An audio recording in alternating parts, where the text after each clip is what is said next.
Hello everyone, it's Tilly from Tilly Journals. Welcome back to my channel and to another plan with me using this gorgeous Plannerface kit called Christmas Memories and foil from my own shop, Tilly Journals.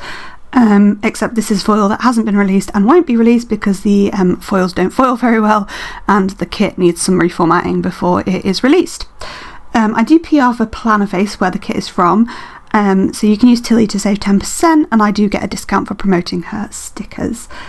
So this is the penultimate plan with me in my 2024 planner. So I've got this week and Christmas week, and then New Year's week is going to be in my new planner. Overall, this was quite a difficult week for no real reason. There was a couple of reasons I got upset and stuff, but we'll go over those in the day by day.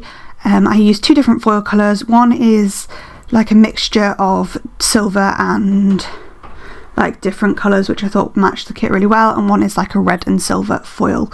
If I can work out how to get these to foil better, I will release them in the shop, but for the moment they are not foiling very well, so we just need to go with it. I obviously usually start off by putting my full boxes down and stuff, and then my underlays, and what I try to do is put one of each foil colour of underlays on each day, but there weren't enough full boxes in this kit to have two extenders and a full box on the Thursday, so the Thursday doesn't have any, and that kind of makes the splitting of foil a bit more complicated, but we get there in the end. Anything else I need to say about the base of this kit? I don't think so. And again, I tried to mix and match the headers, and I tried to put them like with the opposite underlay, but it didn't always work out. It was a bit of a weird one, really. Yeah, I did have quite a few little like sad days this week, and it was just quite a generally hard week, but we got there in the end, and I was 25 weeks pregnant this week.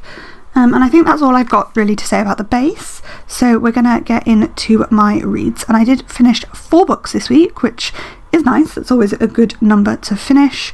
I tend to read longer books than these ones, but this is what we finished this week. I actually finished even more the following week. I know it was 4 again the following week, and then the week that pivoted the 2 years, I finished even more. So yeah, it's pretty impressive, and we had a pretty strong reading week. We had 2 3.5s and 2 4 stars, and I was trying to generally read Christmassy books, not kits. So yeah, so the first book was The Night Before Christmas, and this was actually for the Peaches and Pages book club run by Beth Plans across on Facebook, and it is a lot of fun. I've only made it to one call, and I've read the January book, but I'm not sure whether I'm going to make it to the call because I've got pregnancy yoga at the same time. But anyway, I will be joining in with as many of the calls and books as I can. So this is about Felicity, who is not a fan of Christmas, and she always offers to work at the animal shelter, which is where she works for the holidays. This year, however, a man dressed as a penguin turns up with a small kitten, and her whole holiday season goes off kilter, especially when her ex Adam shows up to declare his love. Will either man improve things for her life, or are they both constantly going to let her down? I feel like when I talk about this book, I'm going to give it, it's going to sound more negative than it was. I gave it 3.5 stars, so I did enjoy it, don't get me wrong, and I would recommend it. 3.5 means it was good, and I'd recommend it, but it wasn't, outstanding.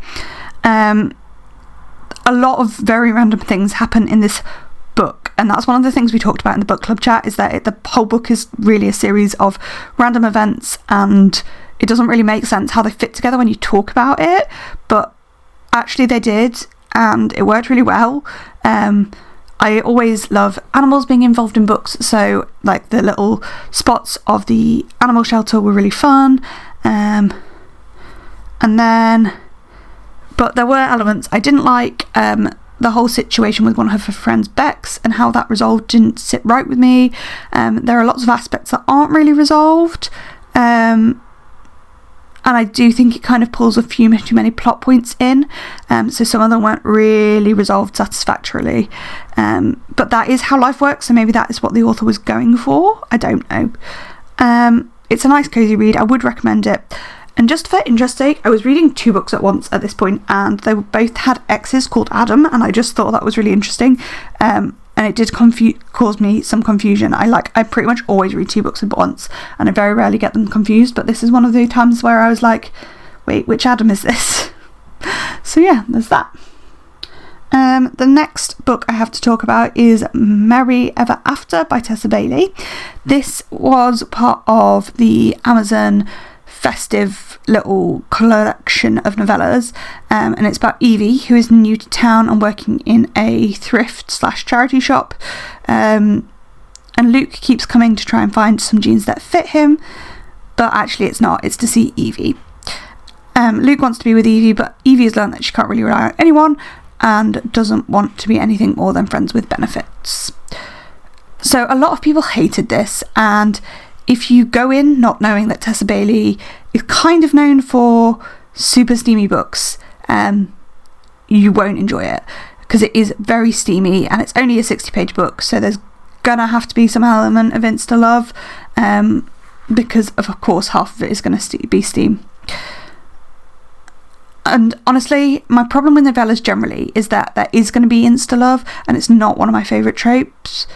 But yeah, if you like steam, it's worth a quick read.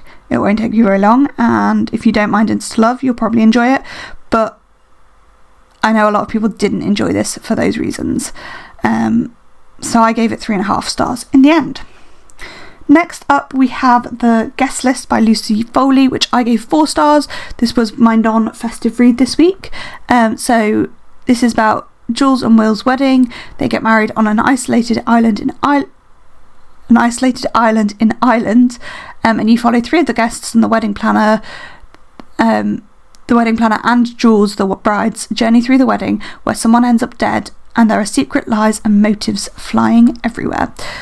It's quite an interesting mystery. You don't know who's died for the lot of the book, and it's a really different way to do things, and it's really fascinating following their stories and waiting for them to come together.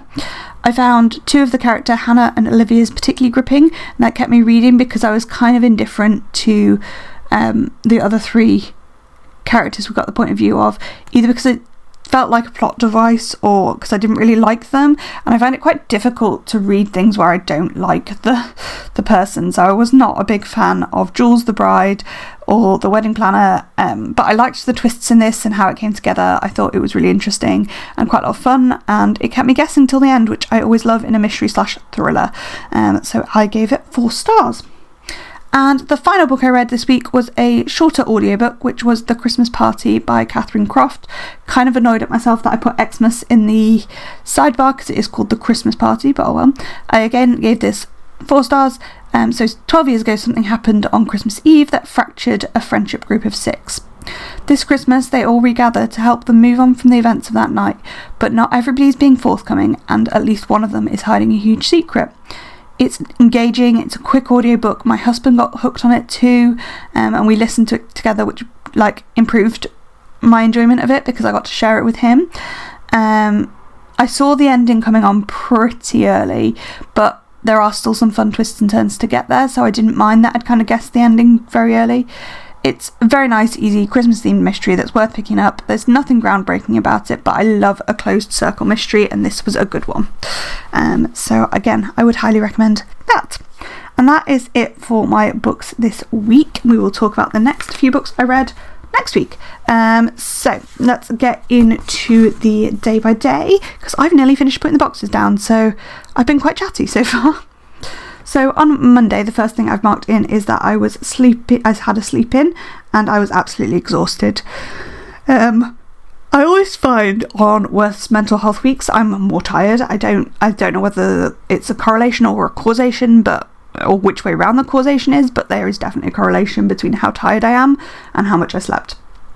Sorry, not how tired I am, how my mood is and how bad and how I slept. Oh my god.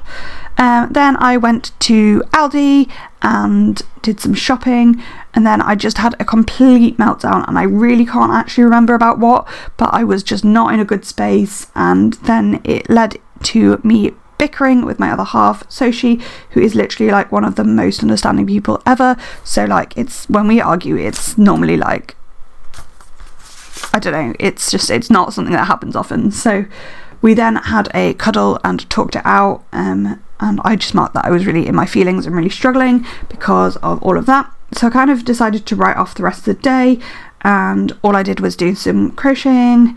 I actually ended up cancelling a video call with Sophie this day because I just was not up for it. So I did some crochet, then I went for a walk to get my steps in, filmed the plan with me. I would have filmed on the call, and then we watched some This Is Us to finish the day.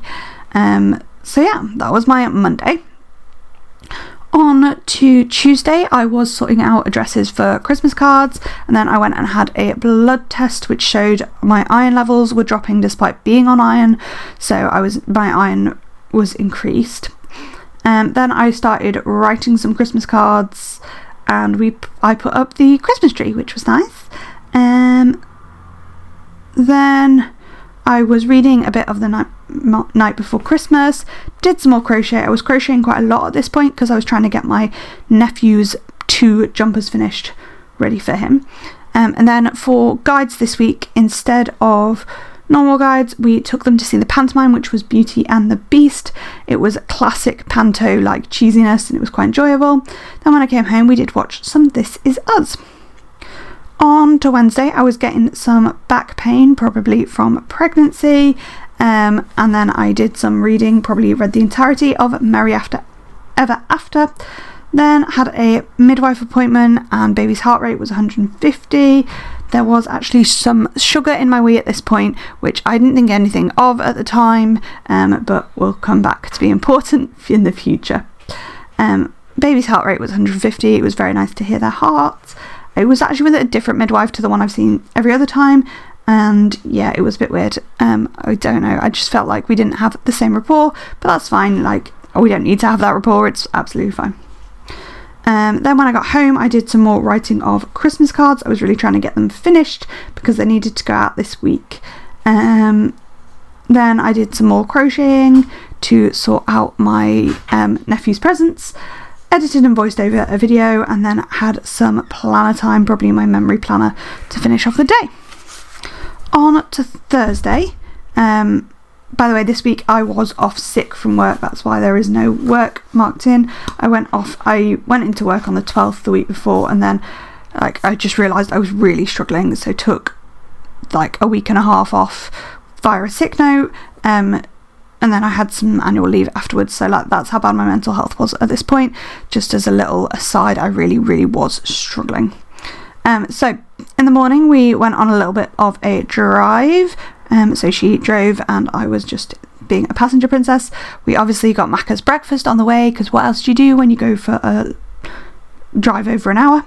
In the car I did some crocheting, and then we went to Meadowhall, which is a shopping centre in Sheffield, to do some Christmas shopping. And to be fair, it did properly start off my Christmas shopping properly, because I'd done bits but I hadn't done loads. So then we went to IKEA on the way home and picked up a few little bits.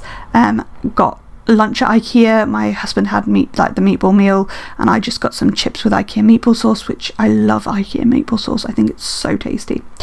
Then when I got back to the car / when we got home, I did lots of online shopping, trying to finish off my Christmas shopping this day, and luckily I did manage to finish my Christmas shopping, so that was good.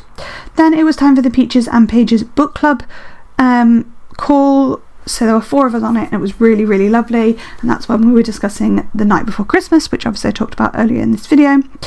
Then after that I did some reading of All I Want for Christmas, which I finished the following week, and then we did some reading to bump. I don't always mark in reading to bump, we do it every day, but I just sometimes mark it, I sometimes don't. It depends kind of when we read and how much other stuff I have to mark that day. On to Friday, I was really trying to get ready for Christmas, so I wrapped up lots of presents. I mostly was wrapping the ones that needed to get posted out, but I also tried to wrap most of my family's presents as well, because I really don't like to be doing wrapping last minute. Then I did some reading admin, which basically means I was updating my reading spreadsheet and my storygraph and stuff like that. Did some editing, and then I had a phone call with my careco, where we had a conversation about whether I might be neurodivergent, and she was thinking along the lines of autism, which basically she thinks I've been less able to mask during pregnancy, and I was like, I don't think I'm autistic, but I do think I might have ADHD, and just like, it was just a lot of miscommunication. It was a video call, and it didn't go very well, and afterwards I had a complete and utter breakdown, and it was very difficult, and it changed from an in-person visit earlier in the week to a video call on Friday, and it wasn't the best environment to have that conversation, and it didn't go very well. So afterwards I had a complete breakdown, and then me and my husband had some snuggles. He then managed to get me to get moving, and we did some cooking together. I then did some crocheting, and I read to Bump, but I was still feeling very in my feelings. On to Saturday, I was still feeling sad and in my feelings, but I was trying not to be too sad, because I was like, it's nearly Christmas, I don't want to be too sad. I did some reading of All I Want for Christmas, and then me and my husband had some snuggles, because as I say, I was feeling really sad. Did some editing and some crocheting, read to Bump, and then had some time setting up my 2025 planner, which was good fun, and then I crocheted and we listened to the Christmas party together, which it worked really well. It really was enjoyable listening to an audiobook with him. We mostly listened to it in the car on Thursday and then on Saturday evening. On to Sunday, I did do a little bit more crocheting, and then we went out and delivered cards and gifts locally to friends that live nearby. Then I did some foiling and cutting, stickered my journal, /journaled about the whole autism neurodivergent chat, went to my mum's house and did lots of baking for the following day, where we had a bit of a family party. Then I came home and worked on my Q1 pages in my bullet journal, and then I was still feeling in my feelings. And that is the week. I've shown you the leftovers. Give it a like, all that kind of jazz, and I will see you in my next video. Thanks for watching. Bye.